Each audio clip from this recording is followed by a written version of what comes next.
Hello and welcome everybody to the Dope Academy podcast. I am your host, Mona Brown, also known as Mona Kane, Lady Living, couple of different names, whatever you want to call me, whatever.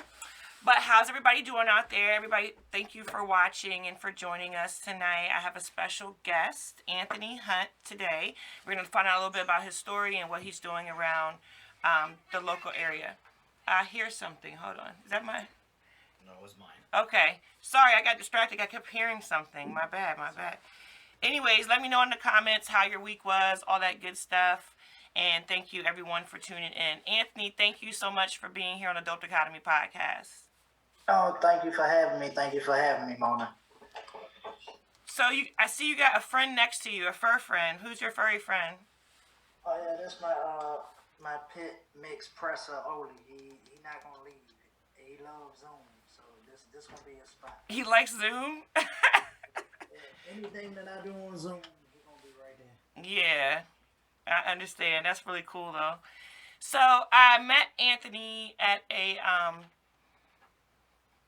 rehearsal for an upcoming fashion show that's going on this summer that he's going to be in, and I'm going to be performing spoken word at, which I'll share that information, and also I'll put a flyer on the podcast page so you guys can get your tickets that go on sale soon for that. But I met him, and he has a story, and he also is I'll let him talk about it. We're going to get to that.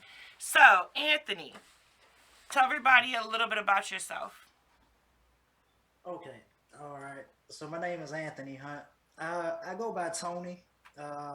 In my profession, I'm a certified personal trainer and a master fitness trainer. So a lot of people might call me coach, or they might say Coach T, Coach Tone, just depending on the relationship that we have. I've been training since 2012. I've been certified since 2015. I pretty much got into health and fitness when finding out that my grandfather was diagnosed with diabetes. So Oh, I knew that health and fitness was a way to kind of like defeat it in a way as well, yeah. instead of just relying on insulin and shots. You can exercise and eat correctly as well. So are you one But of those people who are like very, very pro alkaline diet?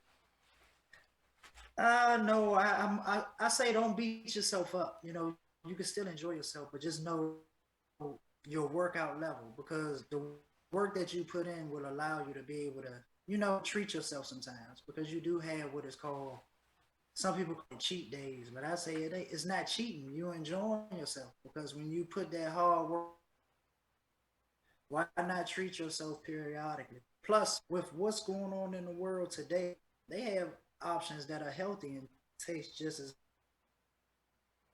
options that are unhealthy. Your phone keeps freezing a little bit. Do you have your Wi-Fi on? You know, Okay, we're just gonna work with it. I'm not sure what's going on with that, but let's see. Let's see if we can get him back. Should he go out and come back in? Did we lose him? Yeah, he's totally gone.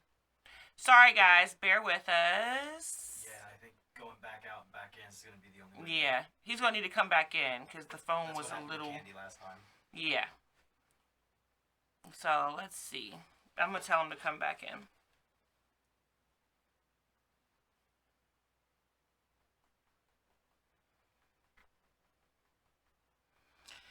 Fats, if you're watching, you might get your wish. Oh, Is he back? I think so. All right, just a second. I think he's back. Are you back? I see you moving now. yeah, I'm back. I don't know what's going on. My Wi-Fi is on, so Yeah, I'm not sure. I'm not sure why that's happening. But anyway, so I hear like a DC accent. Are you from DC? yeah, I'm from Washington D.C., born and raised. Born and raised. I can hear it. I can hear it all over your voice.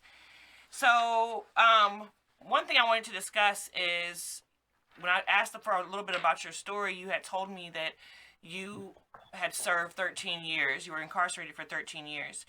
And to see where you are now, I wanted to share with my audience that story of what happened what that was like and how you know, was determined to change your life when you came home. So if you could share a little bit about that, I'd appreciate it.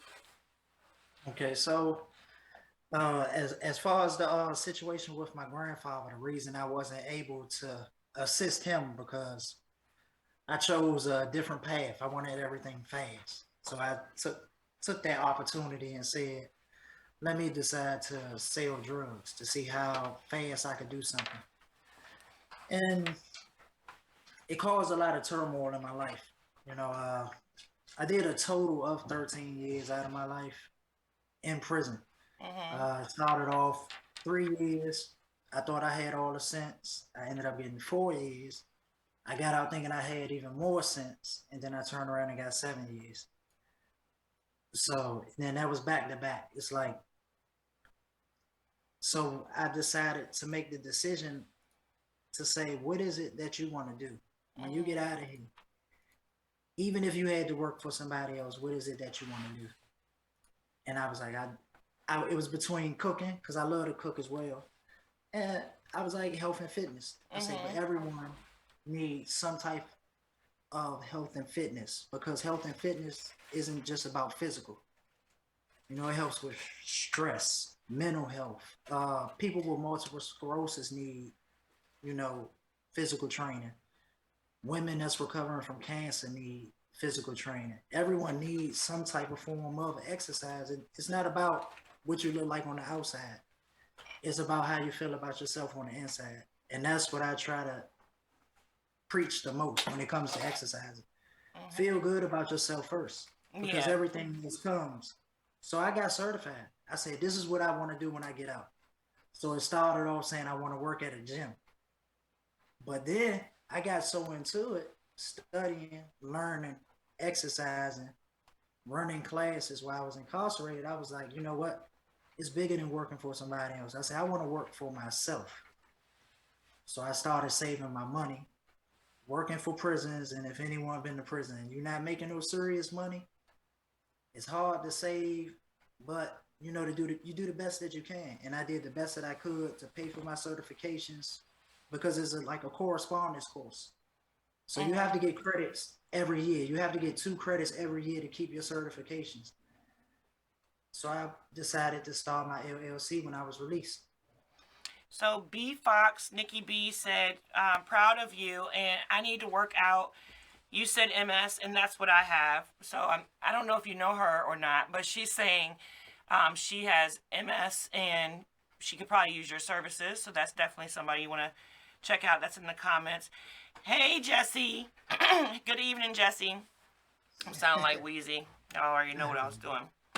But anyways, so do you do the fitness, the personal training and the fitness at a gym, or how does someone go about getting in contact with you? Oh, so the benefit when I decided to go into health and fitness, I can work at gyms. That's not a problem. But I consider myself to be mobile.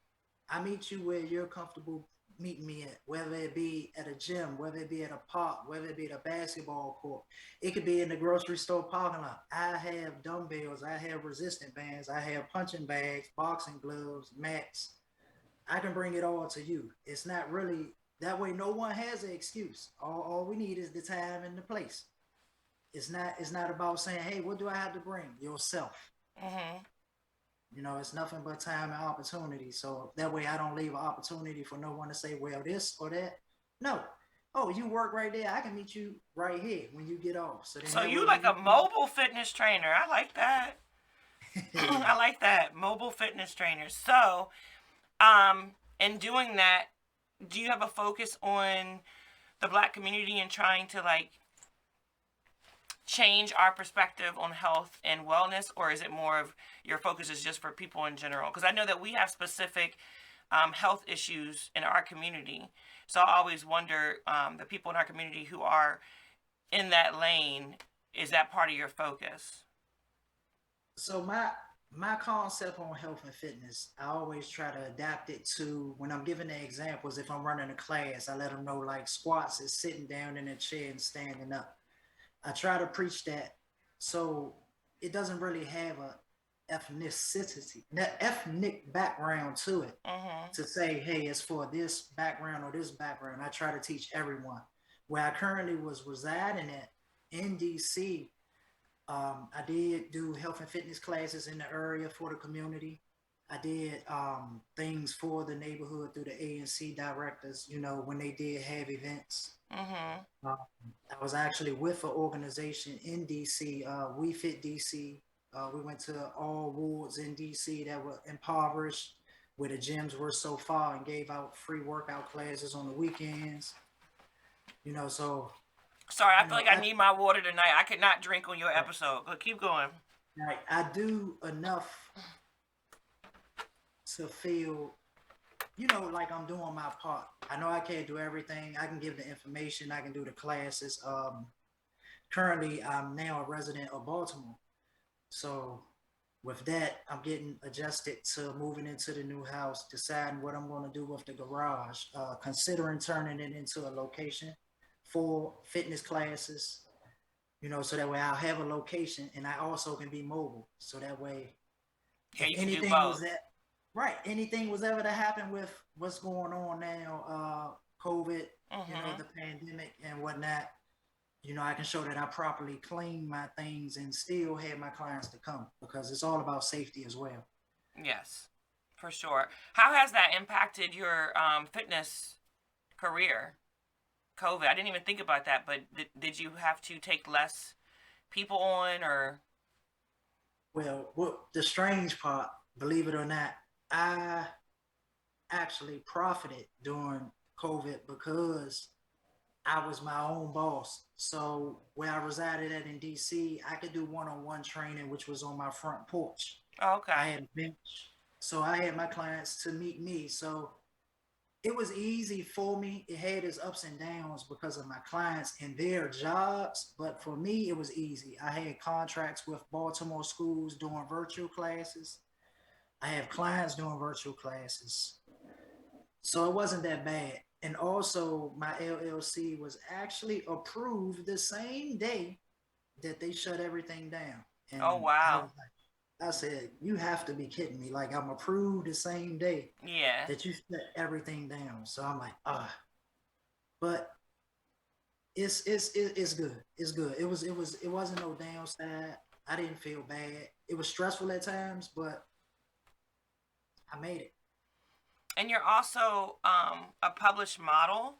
How did you get into modeling, and was that something that happened more recently, or have you been doing that for a long time? So modeling, I've been doing about a year now. I'm gonna say about a year, give or take. I got into modeling. I deal with a young lady. She's a photographer and a black entrepreneur, Ashley James. She does Juice's Life in Maryland, and I used to get my juice cleanses from her because I used to do juice detoxes. Mm-hmm. And I met her at that time. I met her partner, and I was like, "Hey, man, we kicking it." He was like, "Check this event out," and it was a photo shoot. And I was like, "You know what? I do all this exercising." I said, "Let me go and see how this is." Mm-hmm. And I went, and it was a good experience. My wife went with me to my very first photo shoot. Um, very, very, very supportive, and was asking more questions than I was asking. Mm-hmm. And from there, I got the bug, and it was like step by step. It started off just being photos, just getting used to being in front of the camera. From there, just making submissions to the magazines and seeing if you have what they're looking for at that time. And slowly but surely, they started coming through. From that point, modeling is what actually got me connected with Jesse and the Eye Candy crew. How I Mm-hmm. met you, because she reached out. She was like, "Hey, we follow some of the same people. I've seen some of your pictures. Would you be interested?" I've never done fashion a day in my life, Mm-hmm. but uh, I don't know. It just I like a challenge. So I I think said, I think you'll do good at it. It is so I something said, else to add to the resume. right. And it all goes hand in hand if you think about it. If you're healthy and fit in your eyes, you feel better about yourself. It's not about how nobody else feel or how anybody else thinks you look. It's about how you feel and how you look. Yeah. That goes with modeling, whether it's fashion or not, because you're confident now. You have that, that oomph about yourself. So I say this kind of like goes all into one. Mhm. Plus, it's good with networking. Me being a Washingtonian, you all are actually the first actually like group of people in Virginia that I've actually dealt with in my life, just because of the lifestyle that I led. It was like, oh, Virginia was the area you did not go in if you was breaking the law, Yeah, you didn't because want to get caught in Virginia. you ain't, it's not good from that point. So, Mhm. but now being as though I'm on a different path, and I use the things that I do to show the youth as well. It doesn't just have to be basketball.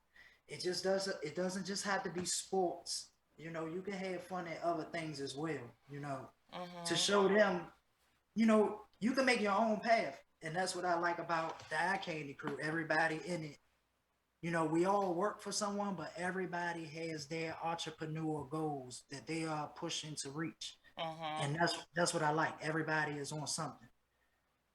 Yeah, which is really dope.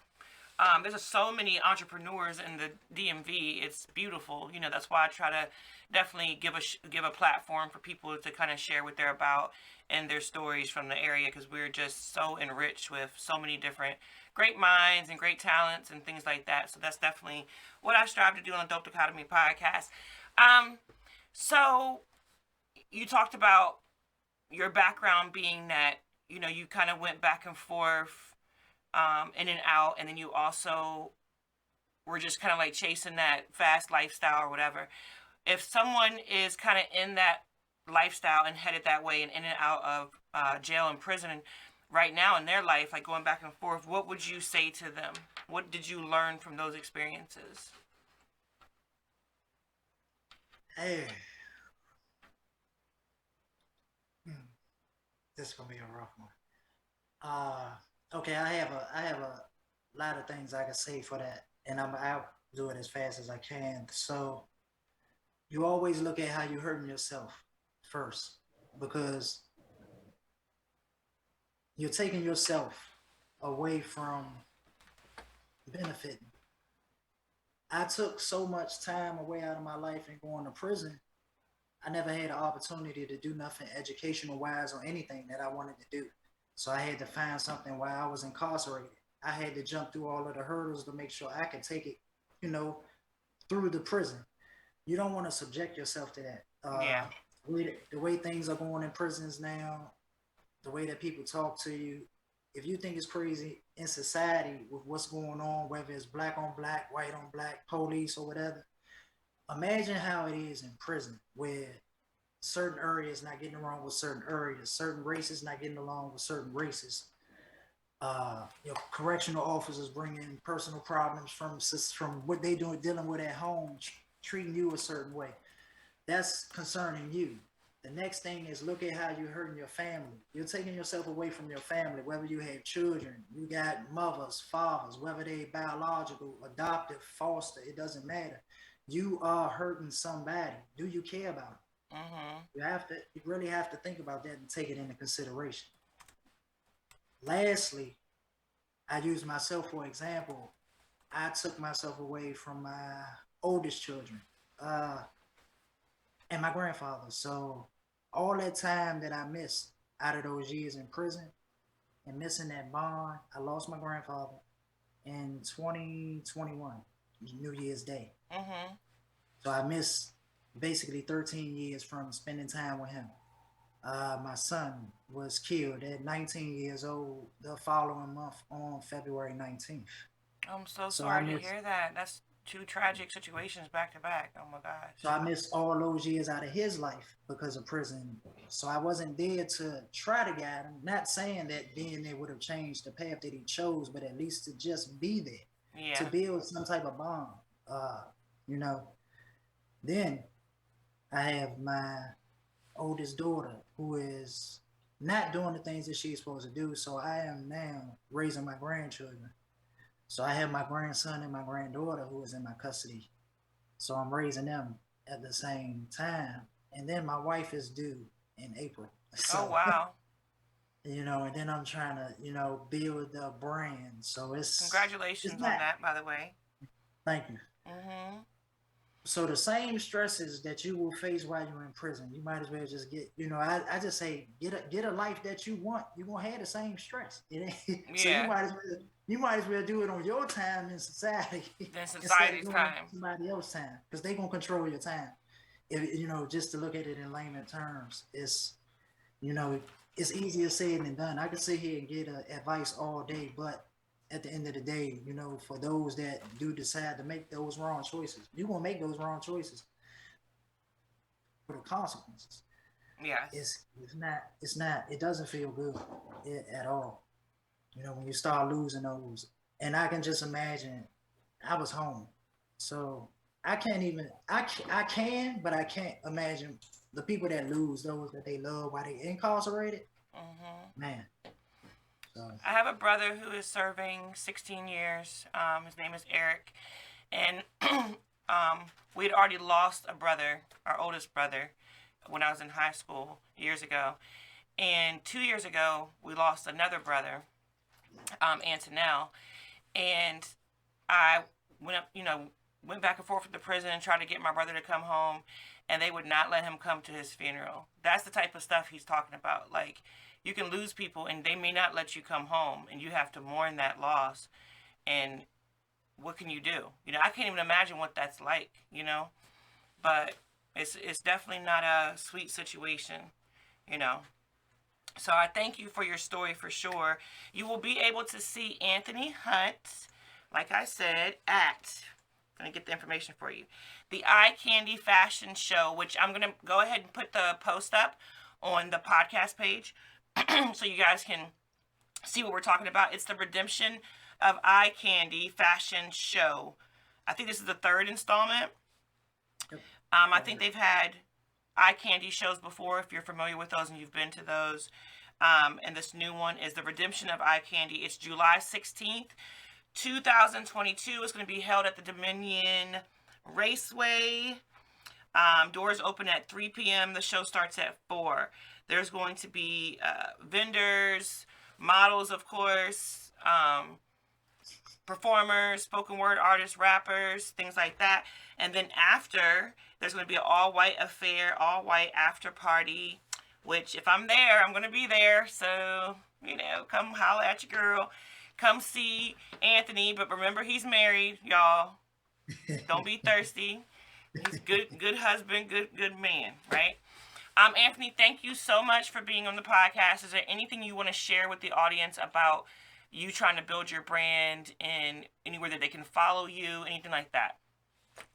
Okay, so I'm currently doing a rebrand, but I do have a website, www.unfinishedfitness.us. It allows you to connect with me through my emails, and we can basically sit down and do consultations if you want. We can set up if you want to do trial sessions, Mm-hmm. weather about to break. And also, as I stated, I will be working on having my own location soon. So it's gonna be all up from there. I will also have classes that will be 5 times a week, unlimited, for a good set price. And if you come 5 times, welcome aboard. But it's all on you. Will those be in person or virtual where they can do like a package online? I'm gonna do both. Awesome. So that way, if you want that in person with that good weather and that good sunshine, I have some then, and then I have some also that'll be virtual for those that may be too busy, because I know a lot of us work hard. But we're gonna stay on the healthy side as well. Mm-hmm. All right, awesome. Thank you very much for coming on. Thank you for I having me. appreciate you coming on. Thank you. Thank you. Bye-bye. You Don't cut me off, Eric. Yo, Fats, I see you in the comments. What's up? So before we go, I want to talk about a couple of things this week. No, I have not seen the new Fresh Prince of Bel-Air TV show, but I've heard it's super, super, super dope. So, y'all check that out. I haven't gotten to it yet. If anybody in the comments has seen it, definitely let me know what you're thinking. I did finally get caught up on the new power force with Tommy. I know if you know me, I've been like, this is so unrealistic. And now he got a black brother, and there's a lot of shit going on. But I think it's getting better. So I'm sticking with it for now. Also, oops, I had this thing come up on my screen. I don't know what I just did. Also, Snowfall, my favorite show, only show of mine that rivals Snowfall is The Wire, and at this point they're neck and neck to me. And if anybody knows my love of The Wire, you know it takes a lot for me to say that. But anyway, Snowfall came back on. Franklin is running shit like always, and it's going to be a really good season. I can definitely see where they're going. It's going to be dope. So if you've never watched Snowfall, definitely check it out. What I want to talk about is the Kanye documentary. I don't know if you guys have seen it, but it's on Netflix, and it is amazing. Hold on, I think I got some stuff on my lip. This is what happens when you're live and your lipstick starts caking. Anyways, he has a documentary, and it's going to be a new episode per week. And basically, he had a cameraman named Cootie. Cootie used to be a comedian / cameraman, and he ended up following Kanye back in the day, and left Chicago to come to New York to just tape him because he thought that he was going to be somebody. You know what I'm saying? So Kanye's been documenting his life ever since he was trying to get signed. So we know that Kanye is very problematic. We don't have to go into why. You know what I'm saying? We know that. We see that all the time, whatever. But I've always said he's a genius, and I kind of understand his brain. I don't understand his stances on certain things when I feel like he should have more information, but I understand his passion, right?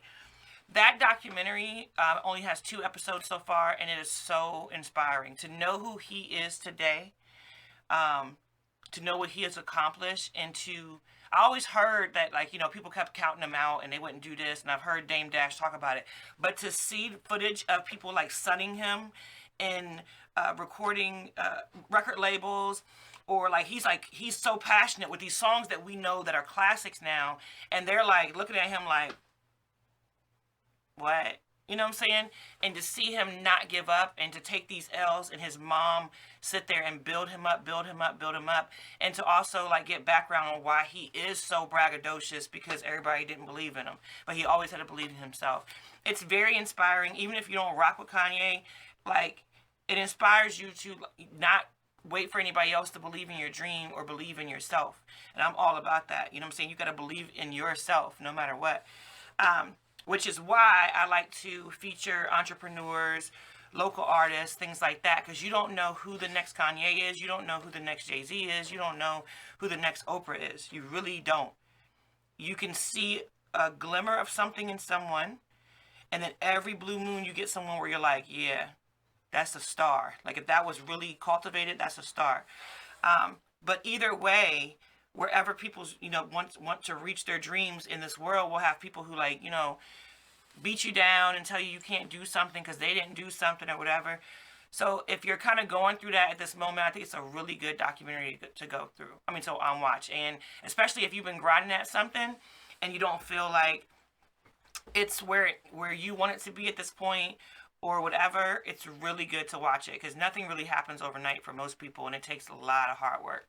So I think that's very inspirational for sure.